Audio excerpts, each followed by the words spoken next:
শেখ, আসসালামু আলাইকুম। শেখ, বাংলাদেশ আসসালামু থেকে বলছি। আলাইকুম। জি বলেন। শেখ, আমার প্রশ্ন হলো, রাসূল সাল্লাল্লাহু আলাইহি ওয়াসাল্লামের যুগে স্বর্ণ মুদ্রা, রৌপ্য মুদ্রার প্রচলন ছিল, তাহলে আমাদের বর্তমানে যে আমরা কাগজের টাকার নোটের ব্যবহার কি আমাদের হারাম হবে? আমাদের দেশের একজন ইসলামিক বক্তা ফতোয়া দিচ্ছে যে কাগজের টাকা হারাম, কারণ কাগজের টাকার কোনো ভ্যালু নাই, এটার কোনো মান নাই, এটা শুধুমাত্র একটা কাগজ। তারপরে হচ্ছে বলতেছে যে আহ আমাদের দাড়িতে সুন্নাহ আছে, টাকাতেও তো সুন্নাহ আছে, টাকাতে তো আমরা সুন্নাহ ফলো করতেছি না, মানতেছি না সুন্নাহ। তো শেখ, আমার প্রশ্ন হলো যে কাগজের টাকা। জি, বুঝছি আপনার কথা। গত সপ্তাহে প্রশ্ন করা হয়েছিল, উত্তর দিয়েছে, হয়তো গত সপ্তাহে আপনি ছিলেন না। কাগজের টাকার কোনো মূল্য নেই যেদিন সরকার বলবে যে আমাদের দেশে যে কাগজের টাকা আছে এর আর কোনো মূল্য থাকলো না। সরকারি ব্যাংক যখন বলবে যে এই কাগজের টাকা তোমরা নিয়ে যে চলাফেরা করছো সেটা ক্যান্সেল, আর কোনো মূল্য নেই, তখন তার মূল্য নেই।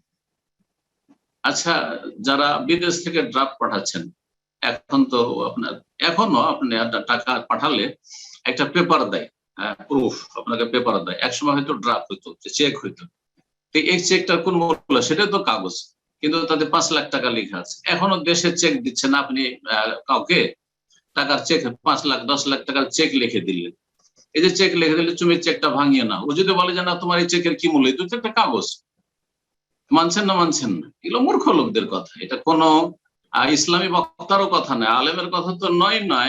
আর ইসলামী বক্তা, আজকাল তো আবার সোশ্যাল মিডিয়ার যুগে এমন একটা বড় ফিতনা হয়েছে যে সবাই বক্তা হতে চায়, কেউ শ্রোতা হতে চায় না। একটু বলতে পারলে কাজ হয়ে গেল ইসলাম সম্পর্কে, সবাই বলতে চায়। তো এই এক বড় ফিতনা, আল্লাহ হেফাজত করে এইসব ফিতনা থেকে। তো কথা হচ্ছে যে আর এর বেশি বলার কোনো প্রয়োজন নেই। আপনারা দ্বীন ইসলাম শিখবেন আলেমদের কাছ থেকে, যাদের কাছে কোরআন সুন্নাহর এলেম আছে। কেমন করে বুঝবেন?